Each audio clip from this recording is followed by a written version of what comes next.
The room was filled with the quiet hum of whispers, cameras flashing like a storm of lightning, and the thick tension that always came when political heavyweights prepared to spar. At the center of it all stood Adam Schiff, confident, polished, and grinning as though he had already won the crowd over. Across from him sat Senator John Kennedy of Louisiana, calm and reserved, his trademark Southern charm hidden beneath a quiet seriousness. Everyone in the room knew what was about to happen, another clash of ideology, personality, and wit. But no one could have predicted the storm Schiff was about to stir. It began innocently enough. Schiff leaned forward, his voice dripping with sarcasm as he questioned Kennedy's credibility. "Senator," Schiff said with a smirk, "before we proceed, perhaps you should tell this audience where exactly you received your education. Because when I hear some of your statements, I find it difficult to believe they come from a man with serious intellectual grounding." Laughter rippled through parts of the audience. Schiff fed off it, straightening his suit jacket and raising his chin as if he had landed the fatal blow. John Kennedy didn't flinch. He didn't rush to respond. He simply leaned back in his chair, his eyes fixed firmly on Schiff.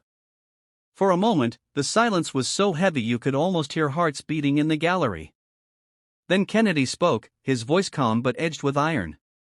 "Mr. Schiff," he began slowly, "I'll tell you where I went to school. I studied at Vanderbilt, the University of Virginia, and Oxford. But let me tell you something that no classroom on earth can teach a man: humility, honor, and plain common sense." The laughter that had just moments ago been directed at Kennedy evaporated. Schiff's smile faltered as murmurs ran through the audience. Kennedy leaned forward now, his southern drawl sharpening like a blade. "An education isn't just about how many books you've read or how many letters you've got behind your name. It's about whether you learned respect for the people you serve. You can have all the diplomas in the world and still be as empty as a gourd in November if you don't have the character to go with it." The audience erupted in applause, the sound echoing like thunder in the hall. Schiff tried to interject, his face reddening, but Kennedy held the floor. His words came now with the force of a man who knew he wasn't just speaking for himself, but for millions watching. "See, I may talk plain," Kennedy said, "but that doesn't make me ignorant. It makes me relatable. It makes me honest.